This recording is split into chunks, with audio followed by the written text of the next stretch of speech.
Hi, I'm Dawn Morse, the founder of Core Elements Training, and this is Katie Campbell, one of our tutors. In this short video, we're going to demonstrate foundation massage techniques to the chest and neck from the supine position. Okay, so before I start, a couple of areas that I just want to show you.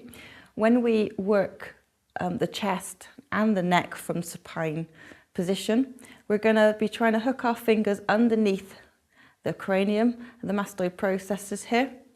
So we're going to cradle the head in our hands and we're going to let the gravity just rest the head on our fingers. So just relax the tension underneath the head here. We're going to avoid the spine's processes, but we're going to come up either side as we come around with the client in supine. And we're going to avoid the sides of the neck and the front. So we're going to, as we come through from the back of the neck, back through to the chest, we're going to try and avoid putting our hands over the front and the sides of the throat and the neck. Okay. So to warm the area up and to apply the medium, I'm going to go for a simple effleurage technique. So we're going to start at the pectorals, round to the deltoids, covering the whole upper arm. You'll feel the deltoid tuberosity, so just come just below that. Behind, you'll feel the shoulder prominences, the bony parts of the shoulder, up behind the upper traps, and then all the way up to the area that I showed you a second ago, the base of the cranium. When we come through, it's light pressure, back to the pectorals, turning the hands around slightly, over the shoulders and arms, over the upper traps, the back of the neck, so I can feel the spine's processes, and the pressure is either side.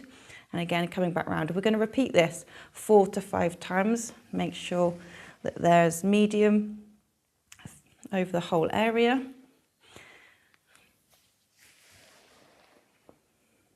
It can be a little bit awkward sometimes, bringing the hand through. Make sure your thumbs are tucked in. And you can push down away from the clavicle. You can press the shoulders, depress the shoulders, retract the shoulders towards the couch, over the upper arms again, and making sure you're bringing your fingers all the way up to the base of the cranium. For the knuckling technique, the next technique, we're going to use our knuckles and we're just going to circle them. So a little bit of coordination is involved here. Some people find it a little bit tricky, but practice will help. And we're going to circle these knuckles over the tops of the arms, over the fleshy parts of the arms until we get to the bony prominences. Then we're not going to circle them, so static knuckles then, all the way through to the back of the neck. And then we're going to tuck our thumbs under and using our knuckles on our thumbs, move those up to the base of the skull. You can tuck your thumbs in here and give a little bit of a distraction and then come back through to repeat. Again, no pressure through the side of the neck or the front, making sure that your thumbs are tucked in. Circle the knuckles. Knuckles create a lot more pressure, so check that the pressure's okay. Is the pressure okay for you with the knuckles? Mm-hmm. Yeah. Good. So you won't need to press any harder when using the knuckles. It may be that you have to decrease the pressure slightly. Just be aware, we don't want bony knuckles on the bony prominences of the shoulder. So static knuckles, down behind, tuck the thumbs under. Then you're using the knuckles on your thumb to come either side of the spine up to the base of the cranium. And again, you can just put a little bit of pressure here, a little bit of distraction, stretch the neck. And again, we repeat this 4 to 5 times.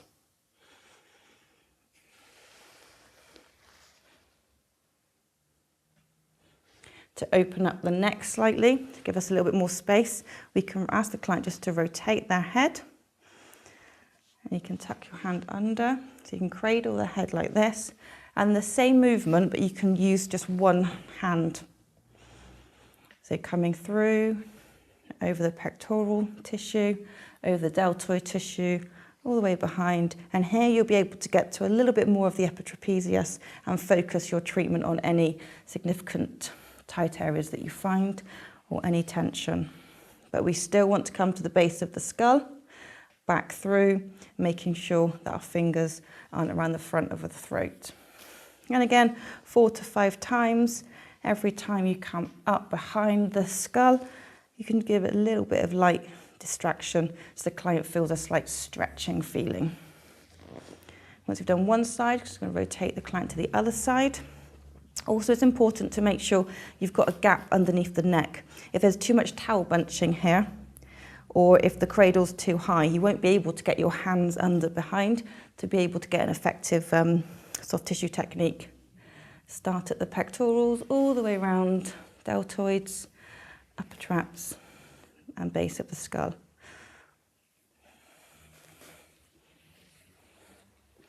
So you can see my hands coming all the way behind and all the way up to the base of the cranium, maintaining contact, but gentle contact as you come back round to the front. You can put the pressure on quite heavy as you come around the front here, sort of depressing the shoulder towards the couch or retracting the shoulder, and your hands coming up through behind the cranium. And again, 4 to 5 times for that one. You can break it up by just adding a little bit of effleurage again through here. It's quite nice to press both shoulders, and you can work with the client's breath here. So you take a nice breath in, Dawn. Good. And as you breathe out, you can just increase the pressure. Give the chest a little bit more space, stretching the muscles at the front of the chest. And then as you come round, you're going to tuck your fingers underneath the cranium. Just lift your head up for me. Good. Just be aware you're not going to pull any of the hair. And then relax your head. So here, like we said, the gravity is going to apply the pressure for you. So you're just tucking your fingers under, and the client's head is just going to sink into your fingers. You can rest here for about 20 seconds.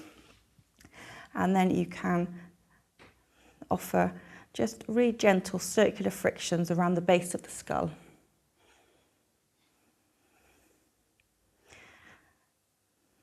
So 7 to 10, and then just move over slightly. The other hand's just resting, so we're just moving one hand at a time, so the client always feels like you're in control. So you can do 3 sets of 7 to 10, and then you can rest this hand and then continue with the other hand. So 7 to 10 circular motions at the base of the skull, moving from the center just to the outside. So second set of 7, and then the third set of 7. Lower the head gently to the couch, and then finish off with another 4 to 5 effleurage, covering the area, and then offering a little bit more distraction as you come round behind the upper back, behind the cervical spine, tucking the fingers under and stretching the neck very slightly. A nice way to finish is you can turn this into a slight PNF, but you can also just again press the shoulders down towards the couch, working with the client's breath. Let's take a nice breath in.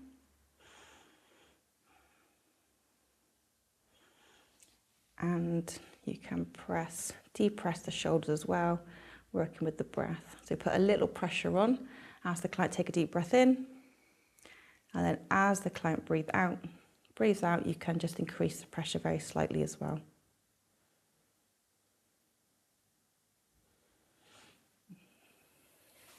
One effleurage to finished, slight distraction.